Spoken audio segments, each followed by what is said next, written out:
Hello दोस्तों। Last video में हमने सीखा था शॉर्ट कोड बनाना और उसका इस्तेमाल भी करना सीखा था कि कैसे हम एड शॉर्ट कोड को, अगर एड शॉर्ट कोड हम फंक्शन डॉट पीएचपी में क्रिएट करते हैं तो उसको शॉर्ट कोड को किस तरह से हम इको कराएंगे। तो हमने बताया था कि डू अंडरस्कोर शॉर्ट कोड एक फंक्शन होता है और उसके अंदर हम सिंगल कोट्स के अंदर अपना लार्ज ब्रैकेट जो होती हैं उसमें अपना हैंडलर पास कर देंगे। वो एक तरीका मैंने बताया था और आप यहाँ देख भी सकते हैं कि इस तरह से मैंने बोला था कि ये मेरा हैंडलर नेम है, बट ये हैंडलर नेम हमने सिंगल कोट के अंदर डबल ब्रैकेट्स में पास किया है, क्लोज एंड ओपन ब्रैकेट्स में, है ना। तो ये हमारा तरीका था शॉर्ट कोड का। और शॉर्ट कोड क्रिएट करने का मैंने लास्ट वीडियो में बताया था कि एड शॉर्ट कोड हमारा एक हुक होता है, एक फंक्शन होता है और वो 2 पैरामीटराइज्ड फंक्शन होता है। पहले पैरामीटर में हैंडलर और दूसरे पैरामीटर में हम फंक्शन का नाम पास करते हैं। लेकिन हमने लास्ट वीडियो में ये भी बता दिया था कि नेक्स्ट वीडियो में हम क्या सीखेंगे। तो मैंने बताया था कि मान लीजिए जैसे कि अभी फ़िलहाल हमारे पास 2 टाइप की पोस्ट टाइप है, एक तो डिफ़ॉल्ट पोस्ट टाइप पोस्ट है और एक हमने कस्टम पोस्ट टाइप क्रिएट की थी रेसिपी। तो हम डिफ़ॉल्ट पोस्ट टाइप के थ्रू बात करते हैं और हम इस वीडियोस को कन्वर्ट कर लेते हैं पोस्ट में, ठीक है इसको। और अपना ये जो फंक्शन हमने जो बनाया है यहाँ पे रिसेंट वीडियो, इसको हम बोल देते हैं रिसेंट पोस्ट, इसको रिसेंट पोस्ट्स बोल देते हैं। और इसको मैं रिनेम कर देता हूँ, just I am renaming the our functions name और and our handler name, okay. और मैं इस पोस्ट को यूज़ कर रहा हूँ। अब ये मेरा, क्योंकि अब मेरा हैंडलर का नाम क्या हो गया, पोस्ट हो गया, तो अब जाहिर सी बात है जब मैं इसको अपने पेज पे जब इको कराऊंगा तो डू अंडरस्कोर शॉर्ट कोड और डबल ब्रैकेट्स में क्या पास करूंगा, पोस्ट। ये वाला हम इसको डिलीट कर देते हैं, ये पहले का लिखा हुआ है, कोई नहीं। अब हम क्या चाहते हैं, अब हमने लास्ट वीडियोज़ में हमने देखा था कि बैकएंड में चलते हैं, अपने पोस्ट पे जाते हैं। तो हमने ना वहाँ पे कैटेगरीज क्रिएट की थी, एक होम कैटेगरी क्रिएट की थी, एक टैग कैटेगरी, है ना। तो मैं ये चाहता हूँ कि एक शॉर्ट कोड जनरेट हो और हम उस शॉर्ट कोड में सिर्फ अभी अभी क्या है कि अभी हमारा जस्ट एक शॉर्ट कोड क्रिएट है ना। यहाँ पे ये स्टैटिक इन्फॉर्मेशन पड़ी है, जस्ट एक HTML ही तो पड़ा, यहाँ कोई लूप भी नहीं चल रहा है, आप देख रहे होंगे। तो मेरी रिक्वायरमेंट ये है कि ये डायनामिक हो जाए, पहली बात तो ये सारा कंटेंट। और डायनामिक हो जाए तो मतलब डायनामिक क्या आएगा, यहाँ पे डायनामिक पोस्ट आएंगी। तो हम चाहते हैं कि अगर डायनामिक पोस्ट हम गेट करें अपने बैकएंड से, ये वाली पोस्ट, ये पोस्ट 1 आर्टिकल 2 3 4 न्यूज़ 1 इवेंट 1, अगर हम ये गेट करते हैं तो हमें वर्डप्रेस का लूप चलाना होगा। तो अगर हम वर्डप्रेस का लूप चलाते हैं तो हम क्या करें कि हम उसमें एक जो हम टैग्स क्वेरी जब डिफाइन करते हैं तो टैग्स क्वेरी में हम टर्म आईडी पास करते हैं। तो हमने लास्ट वीडियो में जो अपनी टैग्स क्वेरी चलाई थी फ्रंट पेज पे, अगर आप देखेंगे जाके, तो ये 4 मैंने यहाँ पे जो डाला था वो स्टैटिक था, समझ रहे हैं। मतलब कि अगर कल को मुझे यहाँ दूसरी कैटेगरी पास करनी हुई तो उस कैटेगरी की आईडी में इस फाइल को ओपन करूँगा तो अगर जो नॉन टेक्निकल होगा, जो वर्डप्रेस नहीं जानता होगा, तो वो आकर के फाइल में वो तो अपडेट नहीं कर पाएगा। लेकिन वो अगर थोड़ा सा भी वर्डप्रेस जानता होगा चलाना तो वो वर्डप्रेस के बैक एंड से कुछ भी कर सकता है ना। वो क्यों, अगर वहाँ से कुछ गड़बड़ करेगा भी तो हमारी जो कोड है, हमारी जो ये सारे जो कोड है PHP के, ये ख़राब नहीं होंगे, मतलब इस पर इम्पेक्ट नहीं पड़ेगा। तो एक बेनिफिट तो ये और। लेकिन अभी क्या है कि आईडी स्टैटिक पास हो रही है, तो हम ये चाहते हैं कि क्यों ना हम एक ऑप्शन दे दें शॉर्ट कोड में, जिसमें कि कल को अगर कोई यूज़र अपना शॉर्ट कोड की आईडी, उस कैटेगरी की आईडी अपडेट करना चाहता है तो इस शॉर्ट कोड में वो अपडेट कर दे। तो हमने क्या किया कि एक शॉर्ट कोड ये बनाया, हमने यहाँ पे एक वेरिएबल पास किया, जस्ट एक पैरामीटर पास किया get ID is equal to, और मैंने इस आईडी के अंदर क्या पास कर दिया, जो आईडी यहाँ हमने पास की थी 4, वो आईडी मैंने यहाँ पास कर दी 4। अब ये मेरा शॉर्ट कोड हो गया। तो शॉर्ट कोड तो मेरा पोस्ट नाम से, अब मैं यहाँ पे गया अपने फंक्शंस डॉट PHP की फाइल पे, तो यहाँ मेरा पोस्ट नाम से, जाहिर सी बात है ये मेरा हैंडलर यूज़ हो रहा है शॉर्ट कोड में। बट अब बात ये आती है कि इस गेट अंडरस्कोर आईडी को मैं कैसे गेट करूँगा, क्यों। और ये फिर दूसरी बात ये कि ये मेरा ये जो कंटेंट है ये अभी स्टैटिक है। तो स्टैटिक है मतलब कि col_md6 और col_md6 लूप मतलब घूम रहा है, तो इसी को मैं एक को रिमूव कर दूंगा और इसी पे लूप चला दूंगा रो के बाद। यहाँ अपना लूप क्या, वही वर्डप्रेस का जो लूप होता है मेरा वर्डप्रेस लूप, वो मैं यहाँ चला दूंगा जो मैंने आपको सिखा रखा है। तो बट अभी भी क्वेश्चन ये है कि हम इसको कैसे गेट करें गेट आईडी को। तो हम क्या करते हैं, रिसेंट जो पोस्ट नाम का हमने फंक्शन बनाया है, इस फंक्शन में हम एक वेरिएबल ले लेते हैं $एड्स करके। एड्स क्या, एट्रीब्यूट्स। यहाँ टेक्निकल टर्म में इन चीज़ों को एट्रीब्यूट्स बोला जाता है, जिसको मैं पैरामीटर बोल रहा हूँ उसको ये पैरामीटर भी बोल सकते हैं, ये जबकि ये एट्रीब्यूट्स हैं। इस पोस्ट जो हमारा शॉर्ट कोड है उसकी एट्रीब्यूट्स हैं गेट अंडरस्कोर आईडी। तो पहला एट्रीब्यूट गेट अंडरस्कोर आईडी है जिसकी वैल्यू क्या है 4 हमने पास की है। अब मैं इसको गेट करूंगा तो मैं ये चेक करना चाहता हूँ कि क्या वाकई इस अगर $8 में क्या वाकई वो गेट अंडरस्कोर आईडी आ रहा है। तो उसको चेक करने के लिए कैसे पता करेंगे हम, तो हम पहले चेक कर लेते हैं, प्रिंट आर करा के हम देखते हैं इस $8 में आ क्या रहा है। हमने इस $8 को प्रिंट करा दिया, ठीक है, और $8 प्रिंट कराया। हम अपने फ्रंट पेज पे गए और हमने यहाँ देखा प्रिंट करा कि क्या, देखो इसने बताया एरे गेट आईडी में 4 आ रहा है। क्या आ रहा है, एक एरे है जो प्रिंट हो रहा है, उसके अंदर एक एसोसिएटिव इंडेक्स ही है जिसका नाम है गेट अंडरस्कोर आईडी और वो 4 है। तो हमने कहा ठीक है, ये तो बहुत अच्छी बात है। तो हम इस गेट आईडी को कैसे गेट कर सकते हैं, क्योंकि ये एरे है। तो एरे है तो हमने बताया कि अगर एरे है तो ये $8 को हम क्या करेंगे, यहाँ पे हम कैटेगरी आईडी नाम का एक वेरिएबल बना लेंगे, क्योंकि हमें कैटेगरी आईडी की ज़रूरत पड़ेगी। अब ये डायनामिक हो चुकी है। तो ये $8 और एरे होता है तो हम डबल ब्रैकेट इस्तेमाल करते हैं वेरिएबल के जस्ट बराबर में, और वहाँ पे हम क्या पास कर देंगे, जो हमारा एसोसिएटिव जो पैरामीटर है एरे का, जो इंडेक्स है वो गेट अंडरस्कोर आईडी है। तो उसको मैं कॉपी करूंगा और यहाँ पे सिंगल कोट में उसको पास कर दूंगा, और ये मैंने इसको बंद कर दिया। अब मेरे प्रिंट आर कराने की ज़रूरत नहीं है। अब मैं जस्ट इसको इको करा के देखता हूँ क्या, अब ये प्रिंट क्या करेगा। गेट आईडी को मैंने जब प्रिंट कराया तो क्या मिला मुझे, 4 मिला। ये 4 मिलना चाहिए, कैटेगरी आईडी मिलनी चाहिए। तो मैंने इसको सेव किया, मैं अपने ब्राउज़र पे गया, मैंने इसको रिफ्रेश किया तो देखो मुझे कैटेगरी आईडी 4 मिल गई। मतलब कि अब ये डायनामिक वैल्यू हो गई है ना। तो इसको हम अभी को हटा देते हैं और ये प्रिंट आर भी हटा देते हैं। तो ये हम जस्ट ऐसे कंफर्म कर सकते हैं कि किस तरह से हमें हमारी मतलब चीज़ें हमें कैसे गेट करनी है किसी एट्रीब्यूट पैरामीटर से। तो ये हमें इस तरह से हमें अपनी कैटेगरी आईडी मिल गई। बट हमारी रिक्वायरमेंट है कि हम लूप चलाएंगे, वर्डप्रेस लूप। तो जैसा कि मैंने आपको बता रखा है कि हमें कुछ नहीं करना है, एक सबसे पहले एक वेरिएबल बनाते हैं आर्ग्यूमेंट का $args इज इक्वल टू एक एरे, और उस एरे के अंदर हम अपना क्या करेंगे, पहले हम पोस्ट टाइप बताएंगे भाई किस पोस्ट टाइप से हम डेटा निकालना चाह रहे हैं। तो हम यहाँ पे उसको पोस्ट कर देंगे, है ना।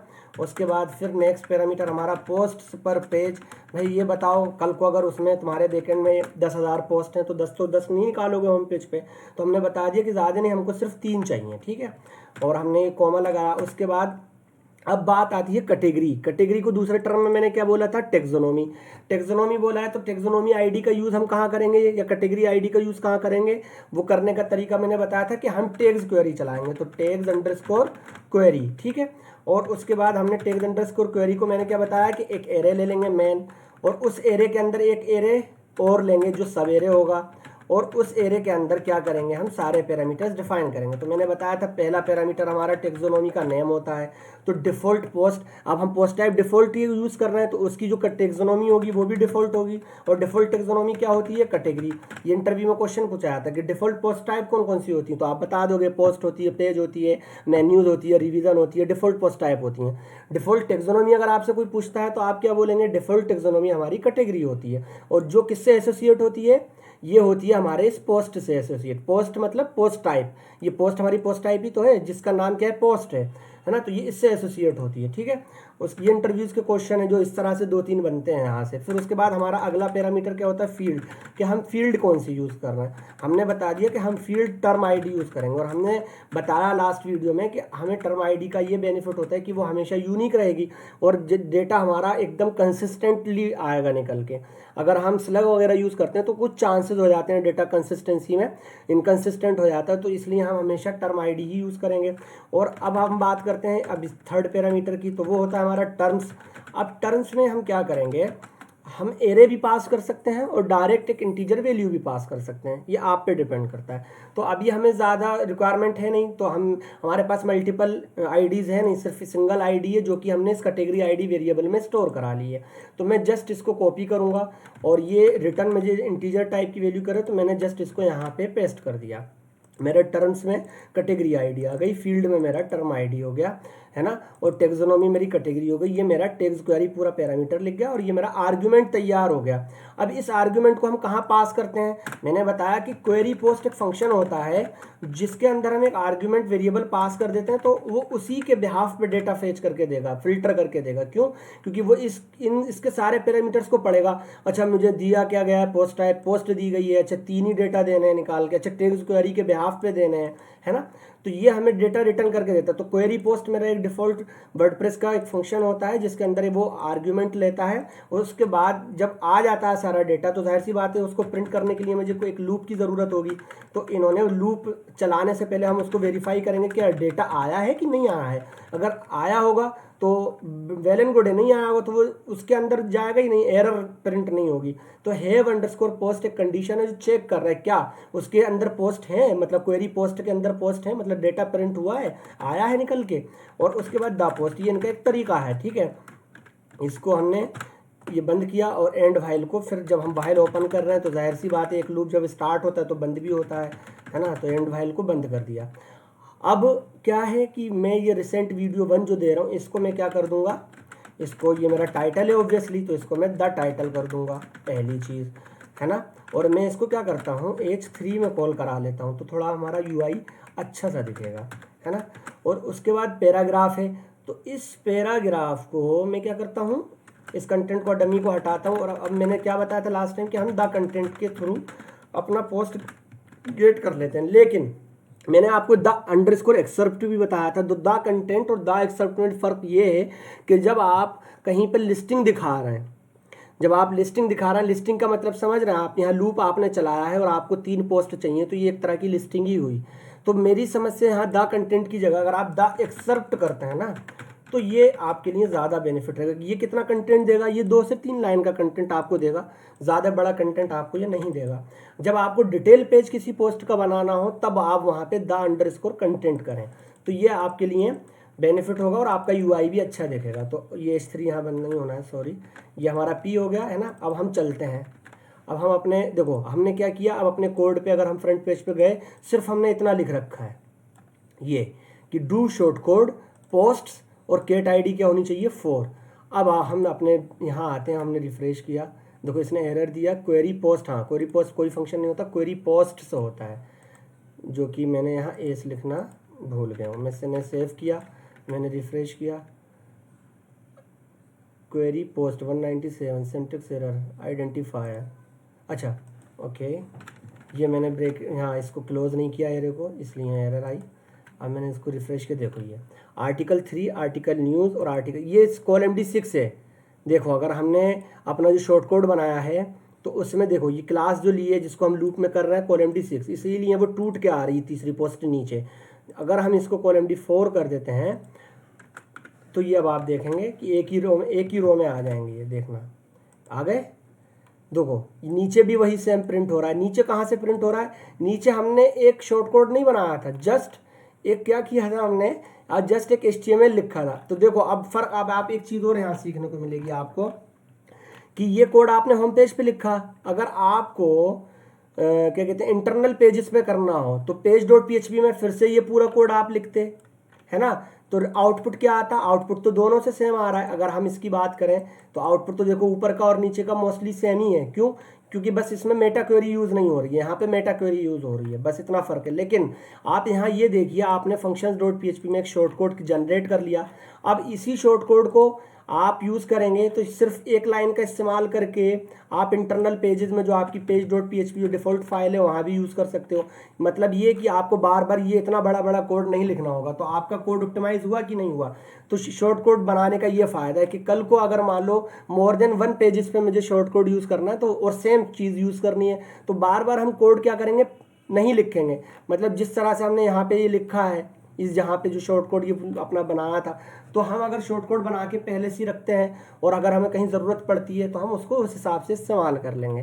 तो ये हमारी मतलब शॉर्ट कोड की वीडियो थी कि किस तरह से हम एट्रीब्यूट पास करेंगे, फिर किस तरह से हम उस एट्रीब्यूट को यहाँ से गेट करेंगे, है ना। फिर उसके बाद जब लूप चलाएंगे तो टैग्स क्वेरी में उसका इस्तेमाल कैसे करेंगे, उस आईडी को हमने यहाँ यूज़ कर लिया, है ना। उसके बाद फिर वर्डप्रेस का एक लूप चलाया और लूप चला के हमने डायनामिक डेटा, अब ये स्टैटिक नहीं रहा, अब ये स्टैटिक नहीं रहा। अब आपको यहाँ पे अगर मान लीजिए आपने 12 कर दिए तो आपको ये इस कैटेगरी पे, मतलब जो भी कैटेगरी आईडी आप देंगे उस कैटेगरी पे आने वाला डेटा क्या होगा, वो 12 लूप दिखाएगा आपको। तो 1 2 3, अभी इस कैटेगरी पे 4 असाइन है तो इसलिए दिखा रहा है।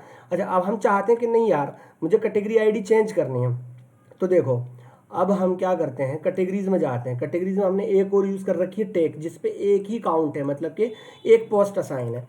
तो अब टेक की आईडी हम कैसे गेट करेंगे भाई, हम चाहते हैं कि मुझे ये वाली चाहिए होम पेज पे, जिसकी आईडी कितनी है 2, टेक की आईडी 2 है। तो ये आईडी मैं कहाँ अपडेट करूँगा, अपने फ्रंट पेज में जो मैंने यहाँ केट आईडी इक्वल टू 4 पास किया है, इसको मैं 2 यहाँ कर दूंगा। उसके बाद मैं अपने ब्राउज़र पे गया और मैंने देखो रिफ्रेश किया तो पोस्ट 1, सिर्फ एक ही पोस्ट असाइन थी जो मुझे मिली यहाँ पे। तो इस तरह से ये डायनामिक हो गया। अब आप कहेंगे कि सर बात तो वही रही कि यहाँ भी तो हमें फाइल में ही अपडेट करना पड़ रहा है। तो एक चीज़ बताइए, ये जो कोड है, ये इतना सा जो कोड है, इसको हम अपने कंटेंट में पास कर सकते हैं। तो अगर हमने इसको अपने कंटेंट में पास कर दिया, बैकएंड में कोई कस्टम फील्ड बना करके हमने इसको पास कर दिया वहाँ पे, तो जब हमने, और वो जब हम कस्टम फील्ड बनाते हैं तो वो कहाँ पे सेव होती है, पोस्ट के मेटा में सेव होती है। जब पोस्ट के मेटा में सेव होगा तो हम उसको गेट कर सकते हैं, है ना, या तो get underscore post underscore meta function के थ्रू उस की को पास करके हम इतना ये अपना इतनी चीज़ ये पीछे बैकएंड से कॉल कर सकते हैं। अगर हम ऐसा नहीं करना चाहते तो हम अपना कस्टम फील्ड की जो प्लगइन होती है उसके थ्रू ये कस्टम फील्ड बना लेंगे और उसको वहाँ पे हम इसको सेव करा देंगे और गेट अंडरस्कोर फील्ड के फंक्शन से हम इसको गेट कर लेंगे। तो ये आपका बैकएंड से डायनामिक हो जाएगा। बट अगर मैं बात करूँ इतने बड़े कोड की, तो क्या आप इसको PHP के कोड को बैकएंड में डायनामिक कर सकते हैं? पॉसिबल है, बट क्या है कि इतना बहुत सा कोड अगर ये सब वेबसाइट बनवाने वाले जो क्लाइंट लोग होते हैं अगर ये सब अपने एंड से करने लगें तो हम लोगों से क्यों खुद ही ना बना लें ये सब चीज़ें। तो इसलिए हम अपने कोड को हमेशा इतना ऑप्टिमाइज बनाते हैं कि हमें इजी टू यूज़ रहे।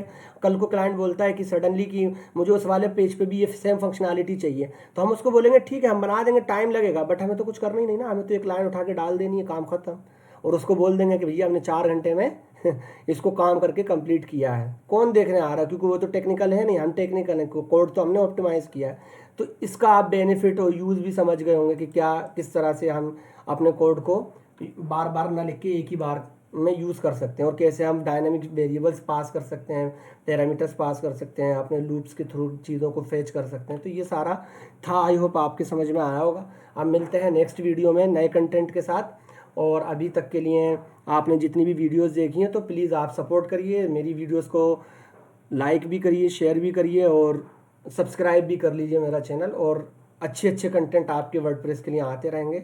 आप एक परफेक्ट डेवलपर बन जाएंगे अगर आप मेरी प्लेलिस्ट के साथ कंटिन्यूटी बनाते हैं।